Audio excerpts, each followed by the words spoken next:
with Errica. I am your host, Errica Bishop, and I thank you so much for being here with us again this Monday night.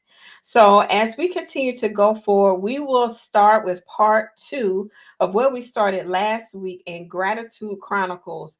Wisdom gained in years in. And tonight I have with me Pastor Sean Dreer, who is with me again tonight. And I thank him so much for spending time with me again this evening. Here at Evolve and Elevate with Erica, we talk about all things. Nothing is off the table, but it's all because we want to evolve to be the best that we can be and elevate in our thinking, elevate in how we live, elevate in how we communicate, so that we can be the best example possible, not only for ourselves, for our spouses, and also for our children, but also to glorify God in every way. So we thank you so much for being here with us. And at this time, I'm going to allow Pastor Sean Dreer to introduce himself to you. What's up, everybody? Hope you guys are doing well. My name is Sean Dreer. She said I'm excited to be here. As I say, each time I'm a change agent. I feel that's the calling that God's called me to occupy in the spiritual space and the coaching space. So I'm excited to be here. I'm grateful for the conversation. You know, every Monday, I get to still be at the cool kids table. I'm just excited to be here. Grateful to be a part of this conversation. Looking forward to it. So, thank you so much for being with us. And we talked last week, we're just going to kind of dive on into it. We talked last week we started just about gratitude and the wisdom that we have learned throughout the year and how we are applying it to our lives to be better and the things that God has shown us, the different things that we have experienced. I know that a lot of our conversation around was about being present and being present in the moment and not missing those moves of God because our mind is too far in the past or our mind is too far in the future, and how we can miss some of the most important things by not being present in the moment, be it with our coworkers, be it with family, be it with our spouses, be it with our children, and what that looks like to be present. So I'm always going to pose a question first. So, for you, Sean, Pastor Sean, as you learn how to be more present, what were some of those things that you saw that tried to be those distractions for you? And you realized that they were distractions that were trying to keep you from being present? And how did you grab hold to those things to get to be in a place where you're more present in the spaces that you're in? That is a good question. That's strong. You know, some of these podcasts you get on, they give you like a little warm up question. You just jump right on there. I like it. So for me, so I want to say this. It's a challenge for me to be present. I've gotten better at it, but it's been a challenge for me to be present just because I one of the things that I think God has gifted me with is foresight. And so whenever you have foresight, it is always difficult to be in the now because you spend so much of your time down the road. You spend so much of your time in the future. And I honestly think that for me, children has probably been the thing that's helped me to be the most present because you realize that time is so precious and the age and stage that you have them in is only gonna last for a short amount of time. And so you've got to maximize that. You've got to live in that because once it is gone, it is gone.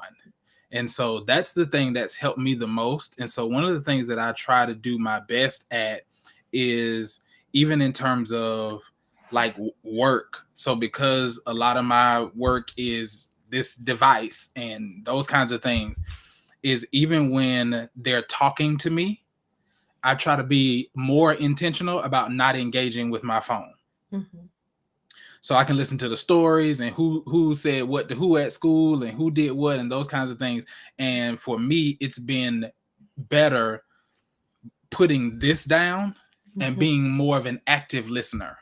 Mhm. So recognizing that there is so much going on, there are so many distractions, and really leaning into that because you recognize just how fleeting that time is. And I think about the time that I've lost with people that I love in other spaces, in terms of my grandmother. I think about some of the old, time you wish you could get back. And so being present now for the people that are here, because I know one day that we're not going to have this same opportunity in the same time and space. So that's been the biggest thing for me. I think is kids. It helped me to kind of lock into the present. Mhm. So what I about you?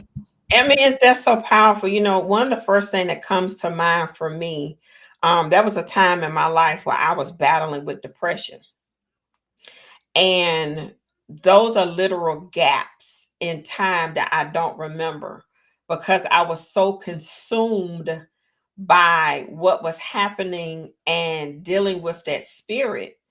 um my children would tell stories, and I'm like, I don't remember, but I love it because it's so funny because I get to experience it because they remember. And and that's the other part about me being so intentional about being present, because there are moments that I don't remember because it was a time in my life where I was tapped all the way out because of what was happening, all of what was going on. And it was like the bottom of my life had fallen out. And I'm so glad that I'm here to be able to share the story. But that's why it's so important for me to be present and to make memories, to make sure that I'm doing things to make memories, to make sure that I'm surrounding myself around the things that give me joy, that make me happy, and to have those intentional conversations and listen to all the details. And because I remember that there was a time where the sky looked gray and I didn't remember the colors of a rainbow. But now I sit in those spaces and take in all of that because that's what was robbed from me then and is so precious now. And when I think about those who battle with certain diseases that has taken that from them, it really grieves me because memories are so important, and you have to have those experiences in order to have the memories.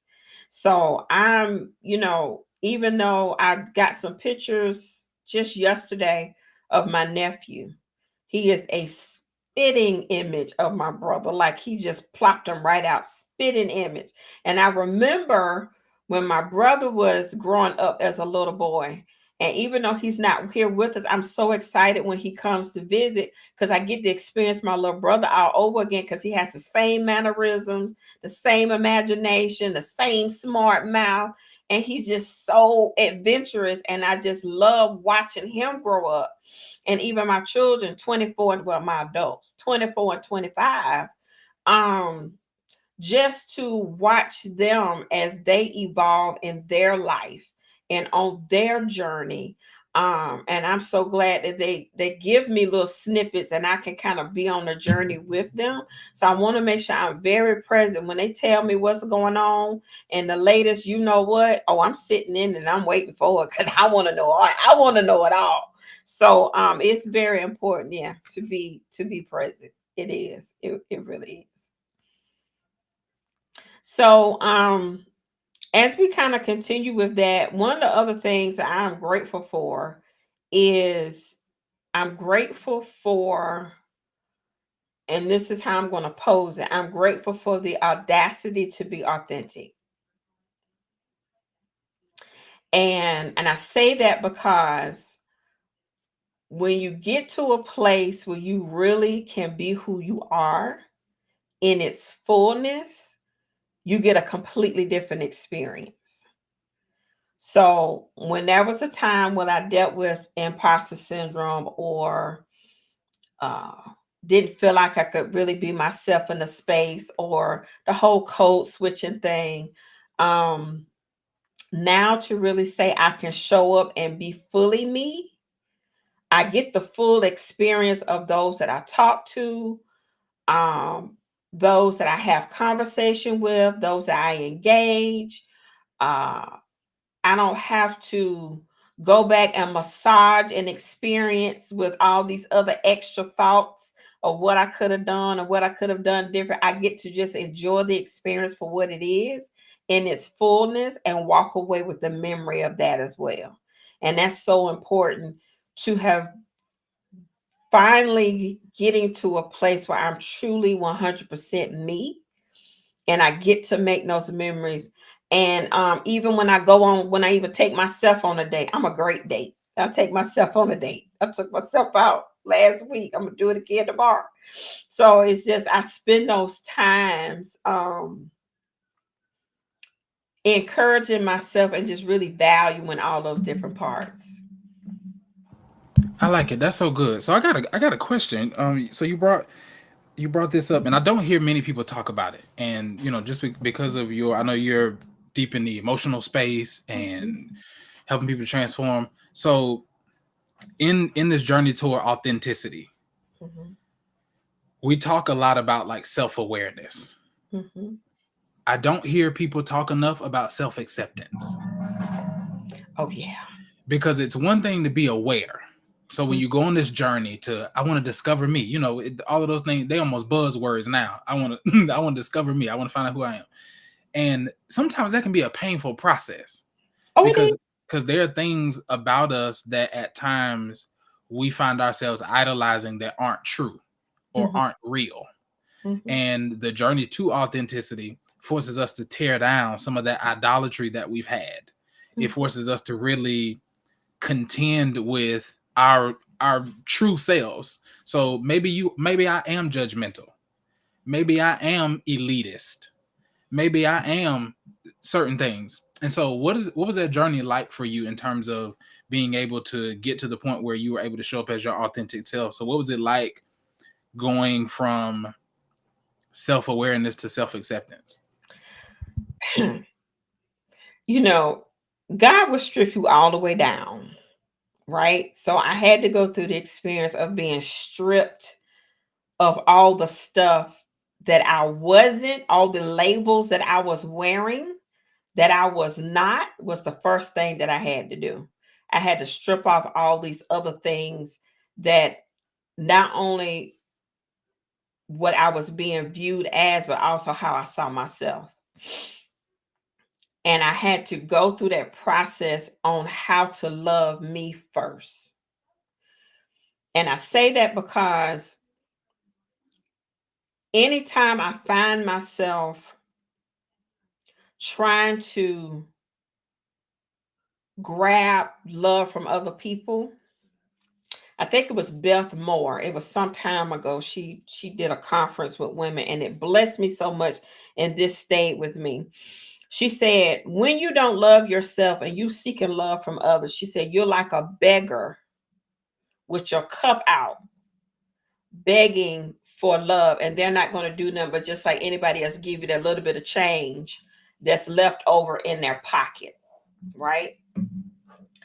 And she said that um you have to hold on for a second. Yeah, I'm having a little technical difficulty over here.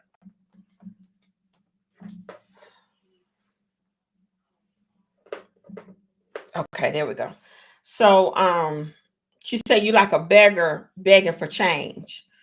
And when you are not fully accepting of God's love and somebody else's love is more important, it's like you thumbing your nose up at God and saying, I'm not good enough. You made a mistake. This is not who I'm supposed to be. I don't like who I am. And I really had to first repent because God said, when I make you, I made a good thing. You're fearfully and wonderfully created. And I had to value all of those unique things about myself that I felt were misunderstood, but did not know they would be needed for now. Right.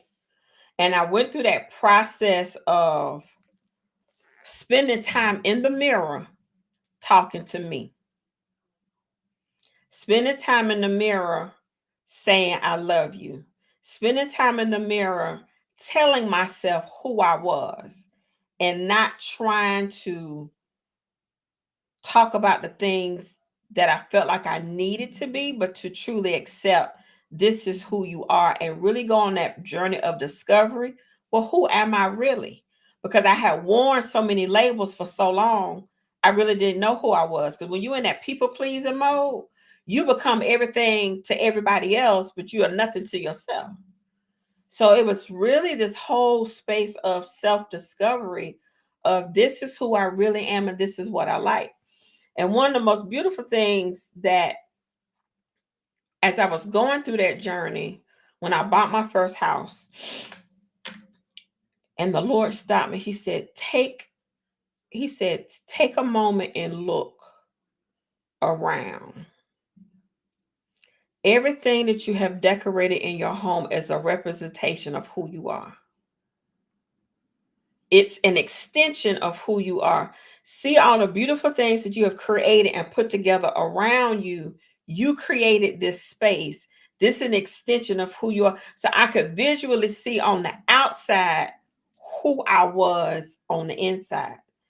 And as I created that space, the colors, the color scheme, what I put together, stuff that I like, the textures, the smells, all those things were created out of who I was. And that was another level of a level of appreciation, because oh wow, that is me. And it was a part of that journey about really knowing what I like, what I don't like, and just going through that place of discovery to really get to that part. Then I started dating myself.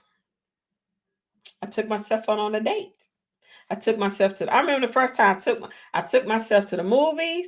I took myself to lunch. We went shopping and I took myself to dinner. I spent a whole day with me.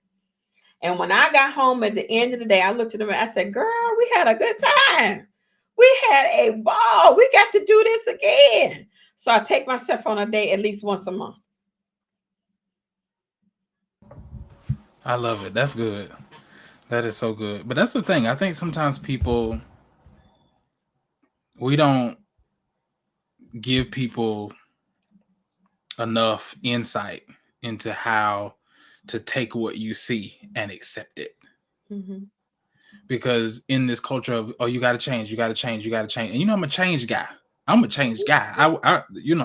But there are certain things I think that we're trying to change that aren't supposed to change. True. Because we assume, and it's because what you, like you mentioned with the people pleasing, we're seeing ourselves through the filter of others. And so somebody told us that we shouldn't do that or be that or say that. And those labels aren't necessarily what we got from God, it's what we got from somebody else. So it's like when Adam makes his recognition, God asks him, well, who told you that? you got some information I didn't give you. Where'd you get that from? And I think all of us have been in that space before. The thing that's I think about my journey toward authenticity, and like, interestingly enough, I don't think there's ever a time, at least that I can recall, where I didn't love myself. I think the struggle for me is I didn't understand the importance of time and season.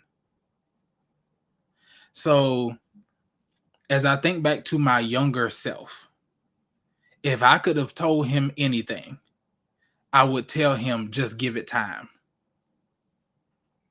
Because one of the things that happens, especially growing up like I did, like I've always felt like I was on this path of just providence. Now I hated it, but I've always sort of sensed it. And some of the people that have been around me, my grandmother, just other people that God's put in my life, have always just kind of reinforced that God wants to do something with your life. Da, da, da, da. And it sounds great, but nobody wants to, you don't want to hear that when you're 12. You don't want to hear that when you're 14. You don't want to hear any of that. You want to be a kid. You want to be normal. You want to be regular, whatever that is. And so I found myself often struggling with that because, and one of my mentors said this to me, it really helped to set me free. He said, God gave you qualities early that it takes people time to appreciate. He says, so there were things you were giving friends and there were things you were giving people that they're not even in a position to be able to appreciate. It's going to take time. And then he said this, and this is what He said, "What makes you awkward in one season will make you relevant in the next." Say it again for the people in the back, because that's a good one. Say it again, please. He Woo! said, what makes you awkward in one season will make you relevant in the next. And so if I could have just told myself, just give it time. Just give it time. And that's the thing that can be tough, is sometimes when we get exposed to, or we have a sense of who we are. We may not have all the clarity and that kind of thing, but even in sensing that, I'm just grateful for some of the people that God put in my life that made it okay for me to give it time. Mm-hmm. So I think about even my dad. You know my dad. Me and my dad, we're different. We're different people. One of the things that I'm so appreciative of him though is he lets me be different. Mm-hmm. Me and my pastor are different people, but Mm-hmm. he lets me be different. Mm-hmm. And so I'm just grateful that I had, and it was God's providence. Because if not for God's providence, I don't know who I would have become if I had succumbed to some of the pressures, or if some people had been around me trying to shape me into something different, and I had fallen into that. So that's been the thing for me. It's give it time. And I know there's some people who probably struggling with that, where there are elements and aspects of themselves that they don't quite understand in this current season. And if we're not careful, we'll try to change those things. Mm-hmm. And like you said, we have no idea that you're going to need that later. So you're trying to change something that may be inconvenient now because you have no idea that you're going to need it later. You know, I remember when I was in middle school wanting to be the popular girl. That was a hot mess. That wasn't for me. That was not for me. I was not supposed to be that person, because God made me to be a prudent, discreet person. I wasn't supposed to be the popular person, because now, as a coach, as a minister, as a person who, as a confidant, you have to know how to keep stuff close to the chest. And it's one of those things that I value that for myself. When you talk to me, you talk to me. And and 9 times out of 10, I put it somewhere and don't think nothing else of it, because I understand that he gave that to me to be a safe place for other people. Because there are so many other people who are out here who feel as though they don't have a friend, don't have a confidant. And I learned that, being, even though I'm not an only child, but there's a 20-year difference between me and my brother. But I learned that being by myself. And I wanted to be so popular. That didn't work, because they got too much drama and mess going on. And when my name started getting attached to other people's junk and I had nothing to do, I said, y'all can have it. I'll go right back over here by myself and do what I'm doing, because I don't want no part of that mess there. And that's the thing. That's one of the things that I value, is people and relationships. And even to this day, you know, I have great friends and I have great acquaintances. And I had to learn how to properly place people in my life. And I remember when, to this day, I have it right over here in my office. Michelle Flagg made the picture for me, but the Lord told me, He said, you are the sum total of the 5 closest people around you. And I'm very intentional about who I have in my space. He said, because when you think about who you are as a person, look at the people that are around you. You're a sum total of bits and parts of those people. And I was very intentional about what is my quote unquote tribe? Who are the people that are around me? And those people that are in, all the people that are in my life, I can put them in one of 5 groups, or then somewhere in very varying parts. That is an intercessor, a truth teller, a goal getter, a visionary, and a multiplier. Those are my people. Wait a minute, you gotta say it one more time. The saints need to write it down. Gotta say it one more time. That's a visionary, a multiplier, a goal getter, a truth teller, and an intercessor. And there's some people that's in all 5, some people in multiple parts. But that's the makeup of the people that's in my life. Because one, you got to be able to achieve your goals. Two, you got to have the anointing to multiply what God has given you, right? Three, you have to have a vision for your life. And I need somebody that's gonna tell me the truth. I'm gonna tell you the truth, and I need you to do the same for me. But I also got to have people around me to know how to pray. And when I think about all the people that God has now put in my life for where I am, and I'm that for others as well, all those people fit in those categories right there. That's so good. So how long did it take you to categorize those things? So how long did it take you to say, okay, I need this, and I need this, and this? Was it something that you feel like God gave you like divinely, or do you feel like it's just over time and experiences? It was divine and over time, because there was also a time He had to take everything from me. All of those that were not where they were supposed to be, He plucked them out. Those that were not supposed to be there, He removed them, plucked them one by one, and they got to a point it wasn't nobody but me, myself, and I, Jesus, the Holy Ghost, and that was it. God, that was it. That was all. That was all that was there. And He began to put back, because I became more intentional about my friendships and who God was putting in my life. Because we have to understand, everybody that God presents to us is a gift. Even if for a season or reason or a lifetime, that person is still a gift, because you learn something out of that situation. Now this is from another friend of mine. Her name is Tiara, and I will never forget this when she said it. Some of the best gifts come in the ugliest wrapping paper. Listen, a word. Some of the best gifts come in sometimes the craziest experiences, the craziest situations. It's not always perfect. And I have gotten, when I really sat with myself and evaluated the whole situation in a place of honesty and truth, oh, I pulled some goodness out of it. That's why I say it's no losses, they're only lessons. And you take those lessons and you leverage them and you apply them to your life in order to win. So there are no losses at all. None. Listen, I don't think the Saints hear you, and this is especially important in this end of the year, Mm-hmm. because most people, among other things, the end of the year kind of just comes with this built-in reflection where Mm-hmm. you're thinking about, and there's so many people who can find themselves trapped in this I wish I woulda, Mm-hmm. and all of this kind of carrying on, and wish things would have turned out differently, and all of us have that. But as you just reminded us, everything, it is a lesson, and I think that's the most important thing, that the challenge is not when we go through difficulty. The challenge is when we go through difficulty and we get nothing from it. Correct. And so you see people they'll be in a relationship and they'll get nothing from it. Mm-hmm. And most of the time you can tell they got nothing from it because they turn around and pick the same thing again.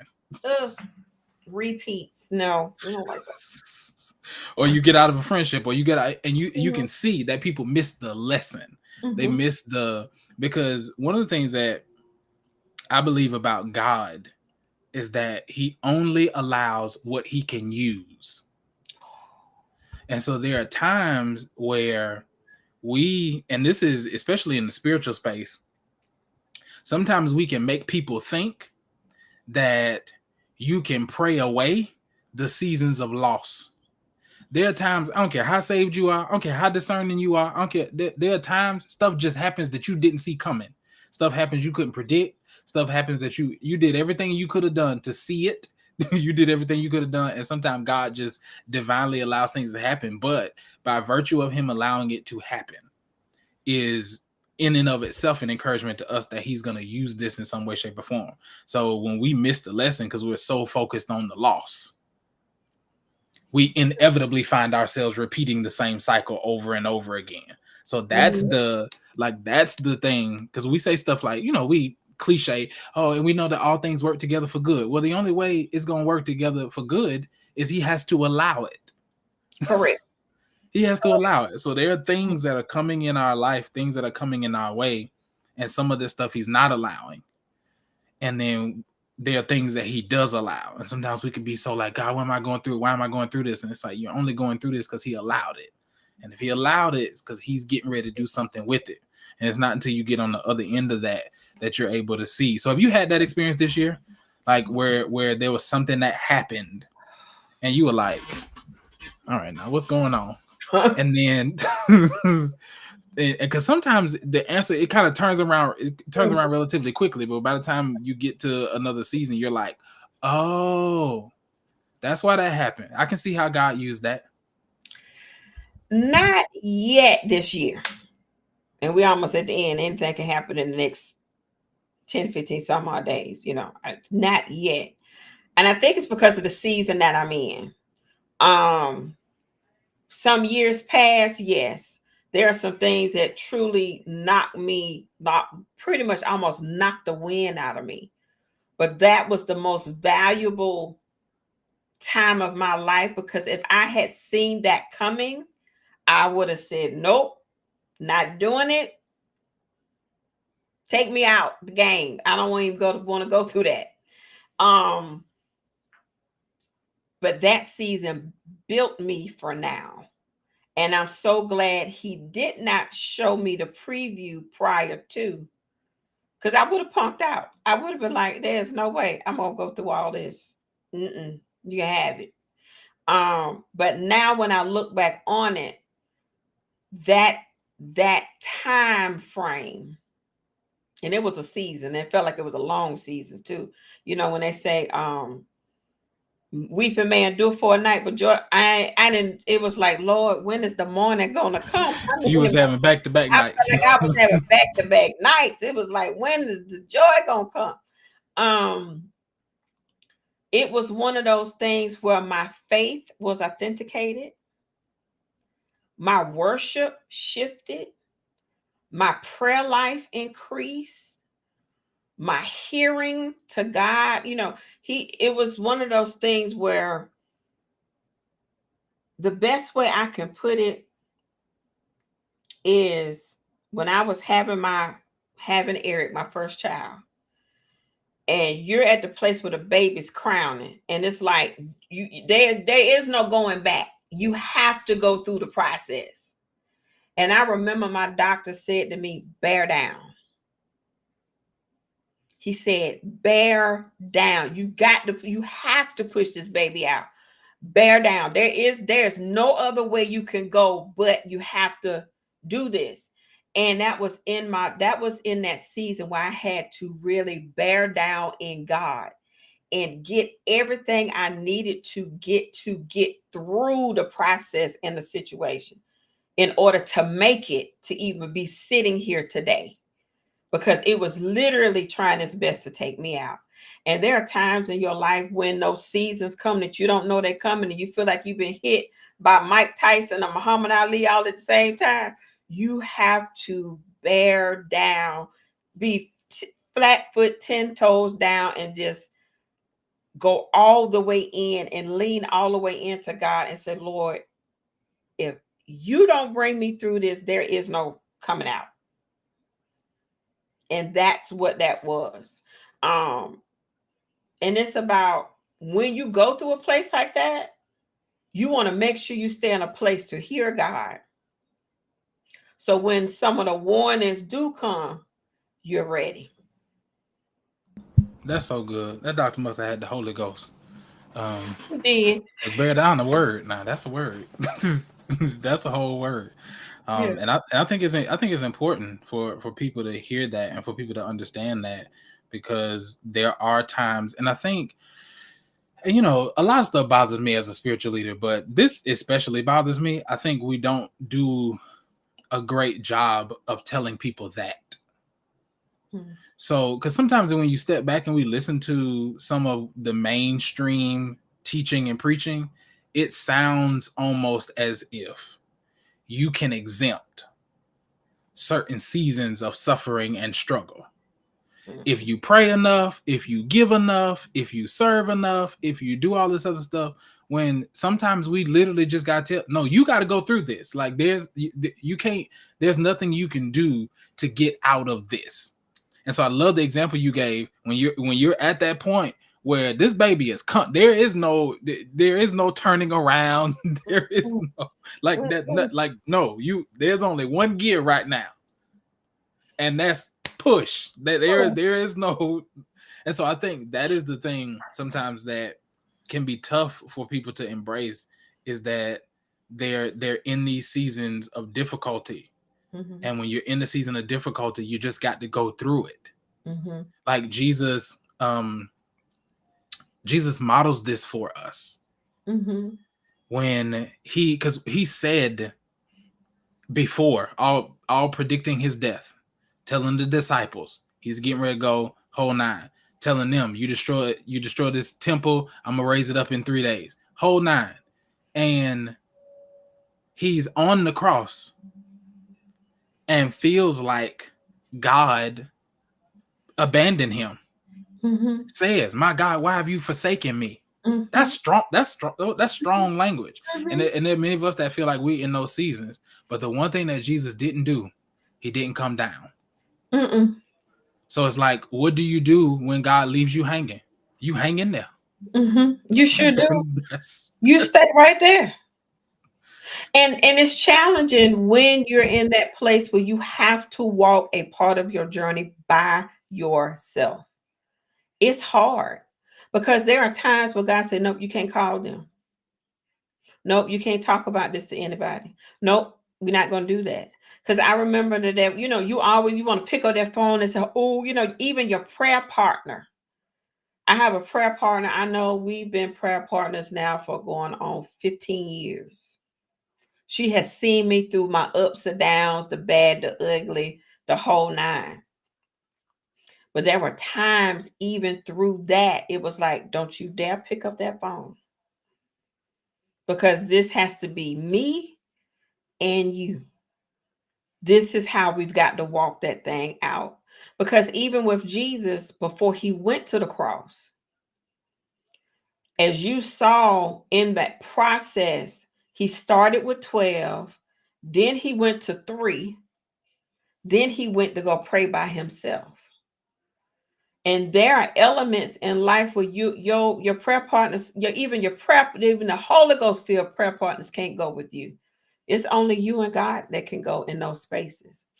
And it can be lonely and it can be hard, but that's where he needs your undivided attention so that when he tells you to do something, it doesn't have to be filtered through all these other things.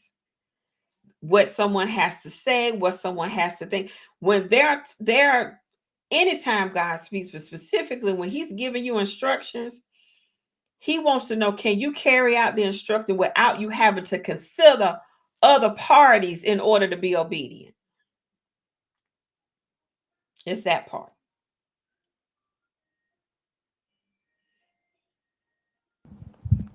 listen, that's a word. Because there are seasons where, like you said, we got to go through it ourselves. And God he funny, because he'll tell you enough to get you to commit, and then once you are too far to turn around, Then he'll give you the rest. then he starts giving you the other parts, and you like, now why you ain't tell me that back there? And he's like, I didn't tell you that back there because I know if I had told you that, you would have never said yes. So Mhm. sometimes the initial wooing, God is just trying to secure the yes. Mhm. And then you get out there and you like, wait a minute, I didn't sign up for this. And he's like, no take back, Cece. You done already said yes. You don't get to take it back. You done already said you already out here now. And so I Mhm. think that can be the challenging part. And like you said, especially when you're having to navigate through those spaces by yourself, when Mhm. you're used to always having people, always being able to call people, always being able to, and sometimes because I want people to understand that even when you mention not being able to reach out to people, there are times where that expresses itself in different ways. So sometimes it is a literal, hey, don't reach out. Mm-hmm. And then there are times where you reach out and the people who usually have answers don't. Correct. And God is using them not having the answer to redirect you back to Him, which is where you should have been in the first place. So sometimes you pick up the phone and call this one and that one, and you tell them and you talk to them, and usually they can kind of guide you. Usually they can encourage you. They can make you feel the. And there are times and seasons where you're talking to them and they can't help you. And you get off the phone more confused than you was before you called them, and God saying, "You ready to talk to me now? So you ready to for it to just be for it to Mm-hmm. just be us?" Because there are times that I think we don't realize how God divinely arranges that to happen for people that usually understand to not understand. And that's so true. And the other part of it is that's when I really begin to understand seek ye first. And it was really like, why are you seeking out other people? And I'm the one who knows all, sees all, nothing's hidden from me. I have all the answers. I'm the orchestrator of all things, the author and the finisher of your. I know all the details. Why are you going seeking other people for answers and all you need to be talking to me? So it was not the people not being able to answer the phone, what have you. It was like he just shut it down all the way around to the point it's like, well, girl, why you tell me? Tell that I already given it to God. It's okay. We good. No, you get the end result. You don't have to get all the middle, the beginning, and the end. No, you just get the end result. You just get the testimony, because I needed to, and it also showed you how many people you have made idols Wait a minute. Say that again. Wait a minute. Say it one more time. The saints didn't hear you. in those places where God is trying to separate you and pull you back. It shows you how many people you have made idols, because sometimes you find yourself even negotiating with God about it. And he's like, why are we having this negotiation? I'm going to sit here and be silent until you get it. We're going to sit right here. We're going to put in park and we're going to wait for you to catch the revelation.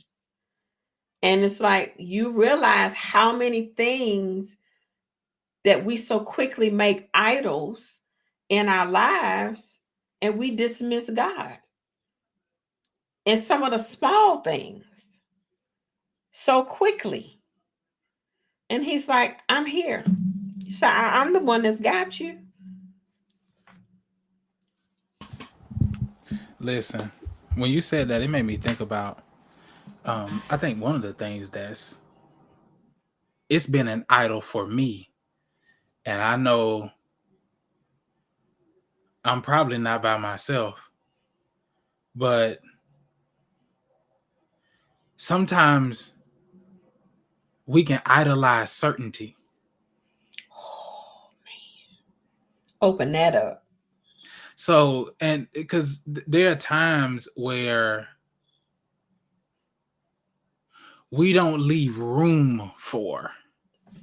That part. There are times we don't leave, we gotta know. We gotta know, and as soon as it reminds me, I can't even think of the game shows, but whenever they have the letters and all the other stuff up there, and then there's always somebody where they got a Wheel of couple Fortune. of letters, and that now they want to solve Mm-hmm. and be Mm-hmm. dead wrong. you be you be looking at them like they're dead wrong, or you see it on Family Feud where Steve Harvey says the first few words of the question, and the person hit the buzzer, and they try to answer the question, and then when he finally finishes the question, you realize just how off their answer was. And so there are times where we just want to know. We just want to be certain. We want all the info. We want all the details. We want to know the Mm-hmm. how and the this and the that and the this and the that. And so we'll find ourselves in that space. And so there are times where God doesn't give us the answers, even sometimes after the fact. Mm-hmm. Like everybody talks about Job, And we always shout, he got double for his trouble, and all this other good stuff. And I'm like, I'm curious. So I'm reading the text and I'm like, my man got double, but he never got an answer. So it's like, oh, he got double and all that stuff. No, no, no, no. It's like, okay, you get more children, you get more this and that and the Mhm. third. But I'd be in the corner like, wait a minute, God, before you before you leave, hey, why'd you take the stuff in the first place? Right. And so I think sometimes God doesn't give us those answers Hmm. because sometimes we can use the things that we've learned Hmm. about God. We'll try to use those things in future seasons against God. And Mm. God's like, oh, you think you got me figured out? You Mm. don't. you gonna have to trust me again. Because you in a Mhm. new season, you gonna have to trust me again. You can't use the old Mhm. information and assume, oh, I know what God's doing. He's kind of did that before. He's like, no, no, no, no. You don't even know what I'm getting ready to do. You don't know Mm. how I'm getting ready to do it. And so that was the challenge for me in terms of the idol. It was the idol of certainty, like feeling like Mhm.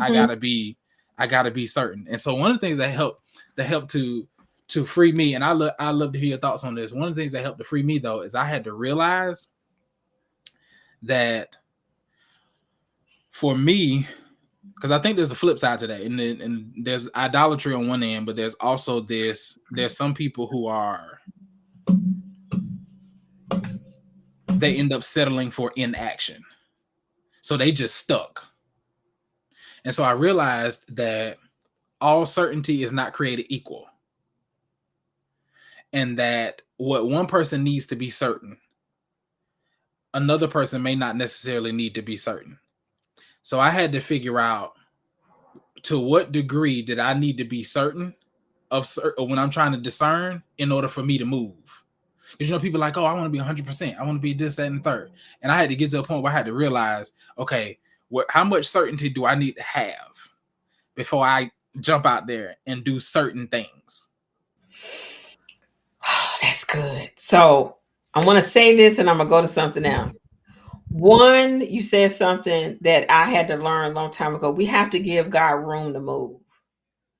Because there are times you know how you might be working on something and you have somebody that's standing all up over you and you like, back up, get out my way, let me have some room. And sometimes we get like that with God. God, what you doing? God, God, wait a minute, God. And he like, just move out my way. I got this. We got to give God room to move, right? And the other one was, he told this to me, it's been about 5, 6 years now. He said, I wouldn't let you see it if I wasn't going to do it. Wait a minute. You got to say it again. He said, The I saints need wouldn't to let write it you down. see it if I wasn't going to do it. If he just allows me to have a glimpse of it, it could be in a dream, it could be in a vision, it can even be something prophetic. If he allows me to even see it, that means it's already done. If I formulated it enough to put it in your mind to allow you to even have the thought of it, it's a done deal. So you mean God not out here just playing with us. He not out here just dangling, Oh he not out yeah. here just he not out here playing around. If he's exposing us to something, it's because he wants to do it. We take God for play. We take him oftentimes as a joke. God, are you really gonna do it? Because uh, you know, because we forget he doesn't have any limited resources. There's no limitation on him. He has all power. He is sovereign. Because he's sovereign, he is the only one that when he speaks, everything has to obey. So when it is spoken in the heavens and when he speaks it, he said, my word will never return into me void. So when it comes out of my mouth, it has to accomplish what I sent for it to do. It's on assignment. Now we get in the way with our free will self. We get in the way sometimes. and holding stuff up, but it's still going to accomplish what it's sent to do. And this is something I shared on here a couple of shows ago. I personally believe that there are blessings that are out there that haven't come to fruition yet because our belief hasn't grabbed it. And you have to be the one to position yourself to grab those unanswered prayers, because they're going to be done, because his word said it has to complete it. It's not going, the word that God speaks is not going to come back and say, yo, God, I couldn't do it. I couldn't give it to him. It's like that when you think about I love crime shows and that mafia type stuff and Me all too. that kind of stuff. Listen, I I'm think I one of was a them, gangster in my former life. and I know I am. So and you know those people, they cannot come back to the boss and say I couldn't do it, because they know that if you come back and say you didn't complete the assignment, you're not gonna make it back out that office, right? And the word is not gonna come back and say, God, I couldn't accomplish it. Somebody else is gonna get that word because you stepped out of position to receive it. And I'm a firm believer that when we position, this is when I think about the wealth of the wicked is laid up for the just or the righteous. That's not just about the monetary part of it. That's about people being in position to receive the things that God has already spoken that have yet to be fulfilled. That's what I think that is.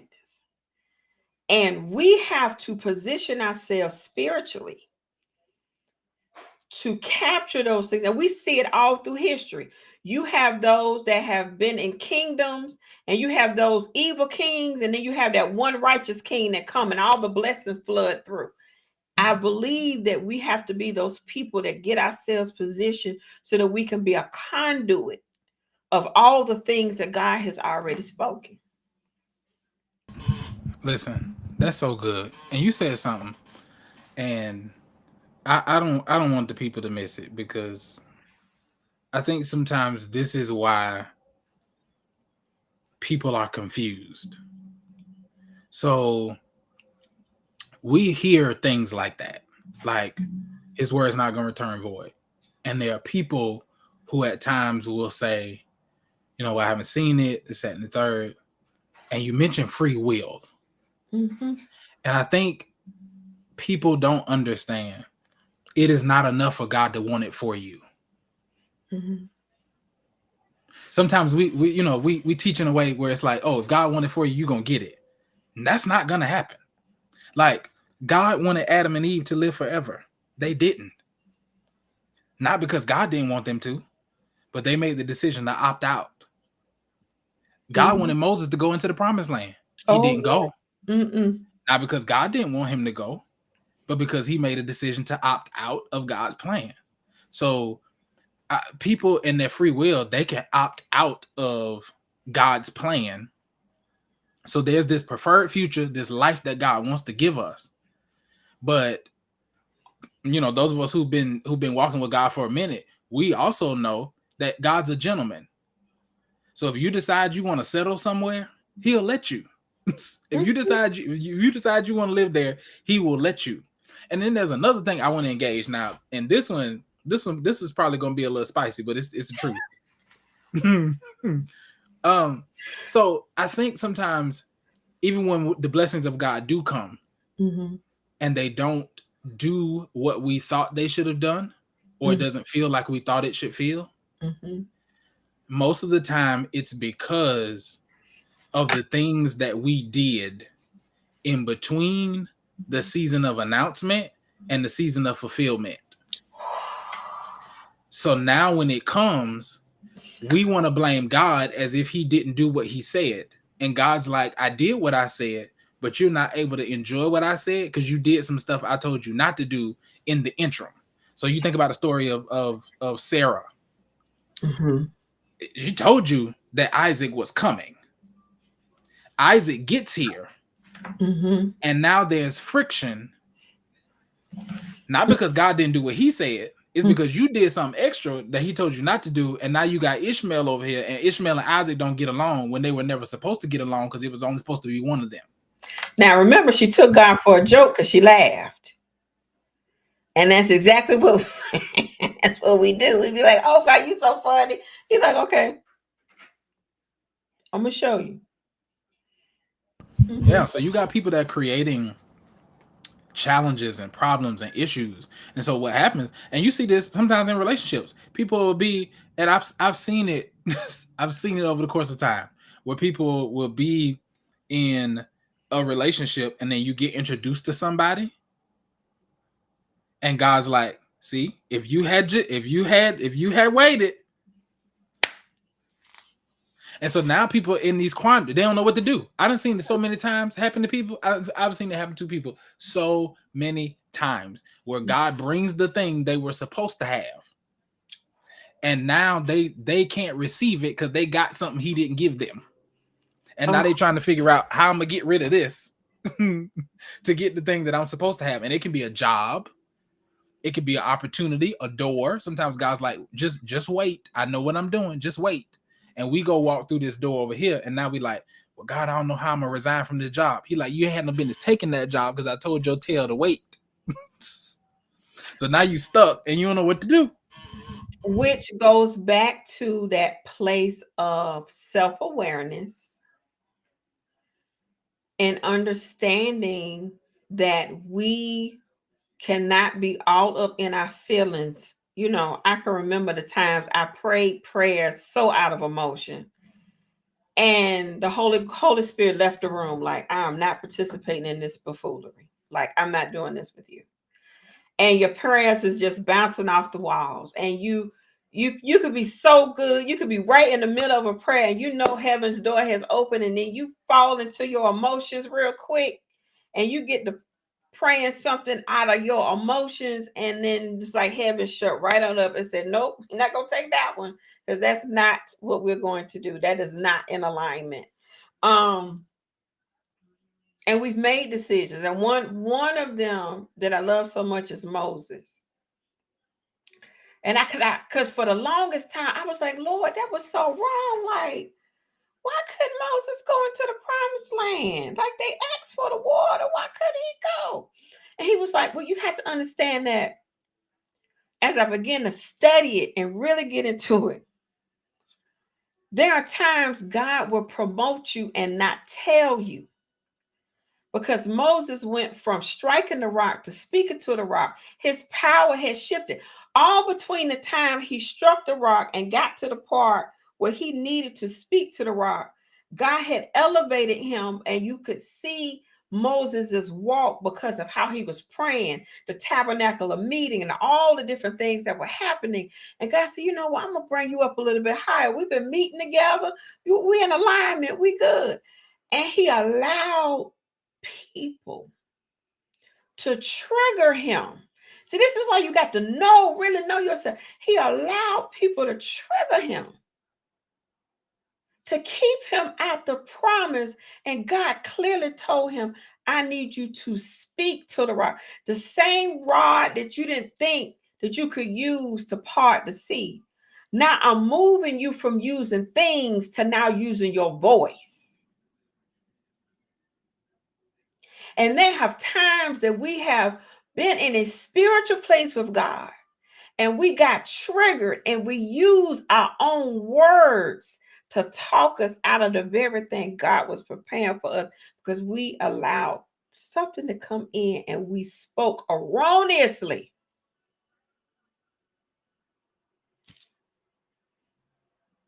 Listen, I don't think the people understand how good that was, because this is why the work that you're doing in terms of emotional intelligence, emotional health is so important. Mhm. Like I keep trying to tell people, that our lives are integrated. It is. There is no separating this from that. So as Peter Scazzaro says, that you can't be spiritually mature while remaining emotionally immature. That part. That's the premise of his book, Emotionally Healthy Spirituality. And you think about Moses, like we could make an argument that in terms of a one-on-one relationship with God, we can make an argument nobody was closer than Moses. Mm-mm. In terms of what he was able to experience with God and the things that God was able to do through him.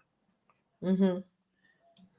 So glory in his presence, Mm-hmm. all the stuff. And my boy missed the promised land because he couldn't manage his emotions. Mm-hmm. Like it is, this trips me up every time. He is the only person in the story that started out free. He was never a slave. Never. He was never a slave, and he let slaves cause him to miss the promised land because he didn't have the ability to regulate his emotions. And there was a pattern.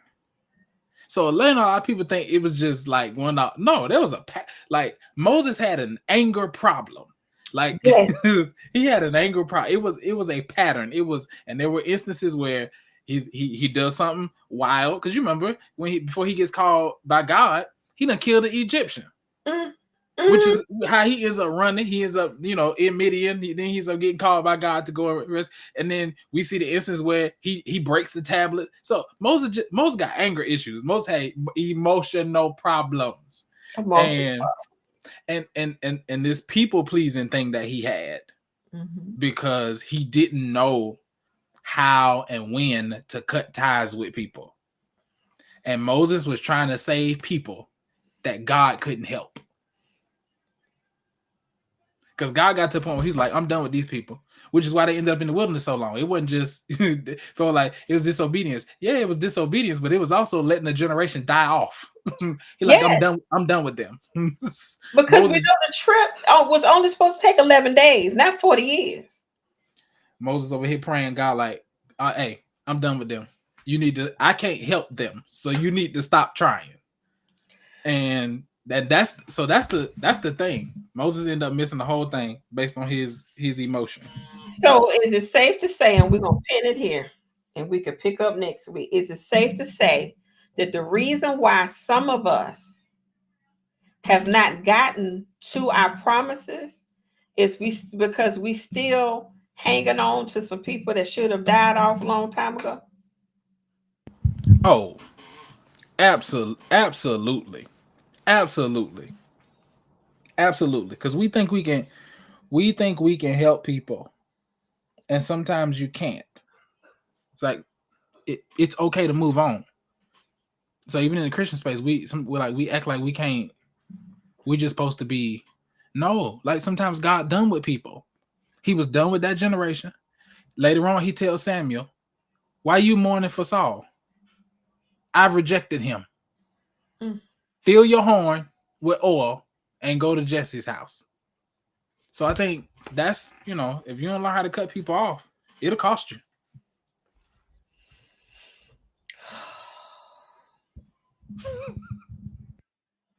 I got something else I need to say. So I heard something the other day that is so true, because I think when we think about the cutting people off thing, there are sometimes when we do have to exit a relationship because it's unhealthy, it's toxic, it's not what it's supposed to be. But then there are also some people who have ghosted us and have left a relationship because they don't want to be held accountable to the conversation that needs to be had as well. So that's another part of that too, because I think we have, unfortunately, in the body of Christ, have used that, well, I just cut people off thing. I remember we had this season of I'm cutting people off thing, but it was because, no, let's really deal with your narcissistic or disrespectful or you're not really being a good friend right now behavior that needs to get called to the carpet, and we need to talk about it because you're not doing and showing up how you're supposed to. So some people will ghost and say, well, oh, I just cut them off so that they don't have to have a conversation to get down to the root of the matter. That's so good. It's this idea of so even Paul says, forgetting those things which are behind. And you got people that use that, like, oh, I'm just gonna leave it in there. No, like a resolved past. That's what you're supposed to forget. Your resolved past, not things that are still lingering, not things that still need to be discussed, not things that still need to be addressed, but a resolved past. Absolutely, because that cutting people off thing was strong. We was listening to that all the time, and people were using that as a cover. So Correct. I'm just going, everybody can't go with me, and it's like you can't go with you.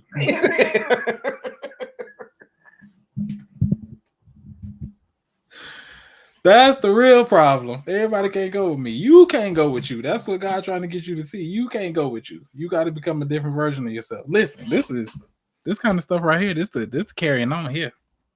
It is. It is. And we're up on our time as always. So, you all, I pray that this was as good for you as it was for us. Thank you for joining us here with Evolve and Elevate with Errica. As we have been talking about gratitude, wisdom gained over years in. And if you have any questions, you all drop them in my DM, send them to me, leave it in the comments because we definitely want to be able to answer any questions that you have. Next week is going to be our last show for the year. We're going to spend our times with our family for the holiday season for the rest of the year. So next Monday will be our last show for this year of 2023. And we thank you all for rocking with us starting on Juneteenth. In June of this year, all the way to this point. And we have some great things that are going to be happening coming up next year. So I thank you so much for being with us. I'm going to also put a link out here because I want you to join my mailing list so that you can stay abreast of all the wonderful things that are going to be happening with all of us here as we are embarking into 2024. So we thank you for joining us tonight. We greatly appreciate you all being with us. And you all have a wonderful evening. And we hope to see you next week. Please remember to bring someone. Please share. Please like. Please make sure that you subscribe and let someone know that we're going to be here next week. And we greatly appreciate you being with us. So until next time, you all be so blessed, and we see you all next week.